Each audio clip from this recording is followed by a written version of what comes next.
store, we'll be discussing how the newly opened SU store is part of a bigger picture of the burning issue of feeding the future world, and how climate change, population growth and crop production play a role in our future food security. Let's talk with experts in each area to answer our questions. First, to tell us the impacts of population growth is Dr. Alex. What are the predictions for population growth in the near future? By year 2050, the population of Earth is going to be 10 billion, and the following growth rate is expected to be 1 billion each decade. What is the current land situation? Will we have enough space for future farms? The total amount of cropland is not changing very much, and in relationship with population growth, the land per person is shrinking. And the greater demand which is being made upon the cultivation land is leading to widespread land degradation. And what is more, the fast-growing cities are consuming the prime agricultural land. But will food be equally distributed between the global population? Sadly not. In reality, food is never equally distributed between all of the population, whether we consider individual families or the whole world. And then if we are That's it.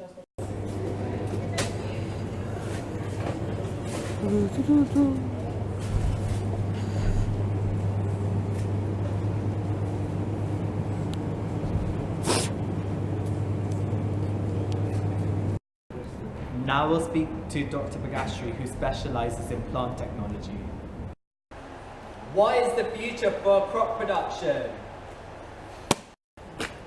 As climate change increases, we must design new crops to cope with the intensity and frequency of natural disasters, such as drought, flooding, and increasing salinity of fresh water. We need to meet the needs of the world's poorest communities, which will continue to grow due to the increased displacement that climate change brings.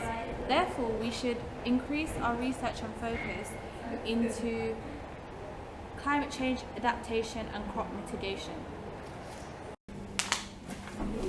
How can we increase crop production? Countries such as China have demonstrated effectiveness in agricultural research. Intercropping plays a major role in China's productivity. The most effective ratio was between 4 rows of corn and 6 rows of soybean. This 4:6 ratio produced a 26% increase in China's productivity. Intercropping furthermore showed that nitrogen was being removed from the soils. This indicates that there was an increase in nitrogen use efficiency. Nitrogen use efficiency is particularly important in northern China, where in the past, fertilizer runoff has caused farmland acidification and eutrophication of surface waters. What is the future for feeding the world sustainably?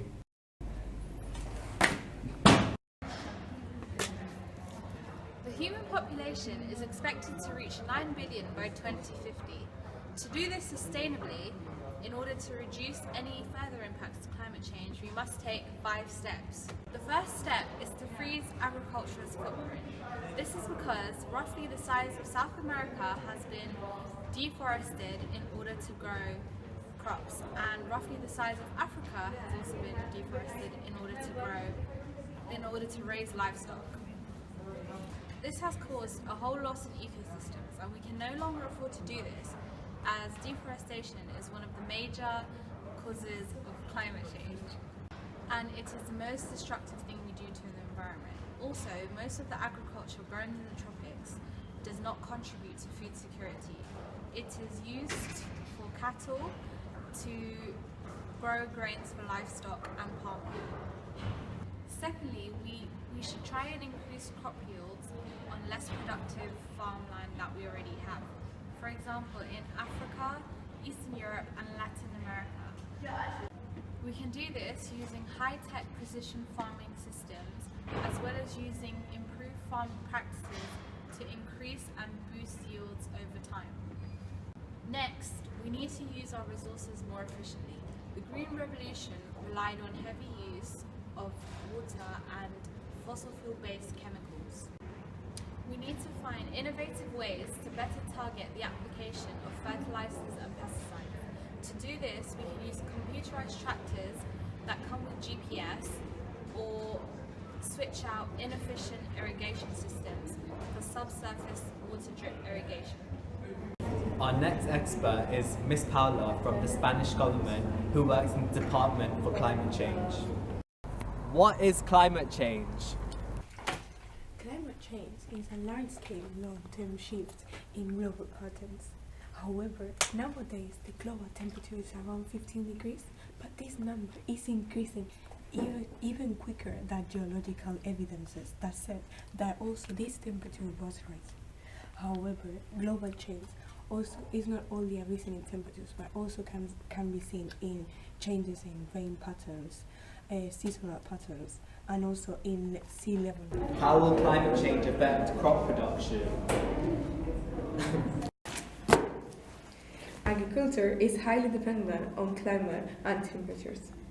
And some common species can increasingly benefit from high temperatures, others may not, and production can highly decrease. There's also many things that we have to take into account when it comes to climate change, like for example water availability, nutrients, and also moisture, or things like similar things.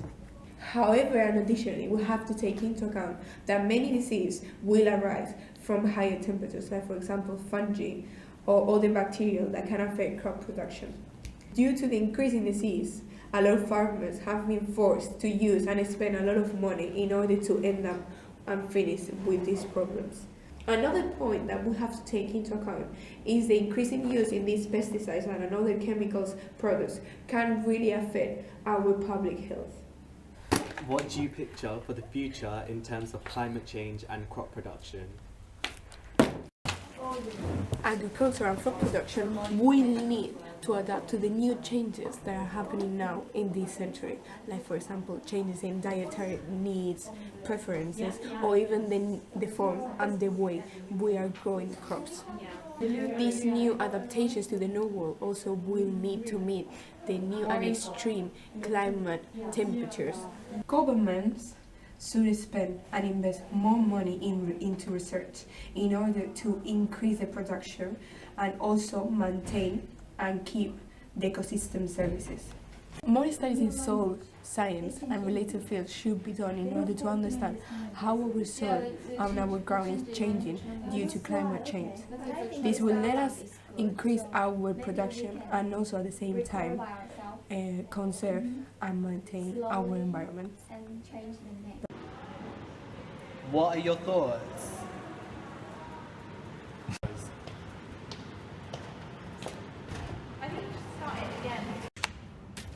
After speaking to the experts, we can see that feeding the future world is a big issue to tackle.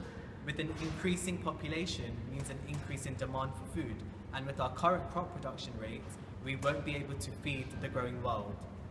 However, by improving farming methods and changing diets, as well as coping with climate change and using its effects to improve and increase crop production yields, we should be able to live sustainably. Still, food security and the many factors that affect it still need more funding and more awareness, as well as helping the root issues of people not having food, not because there isn't enough, but because they can't afford it through living in poverty.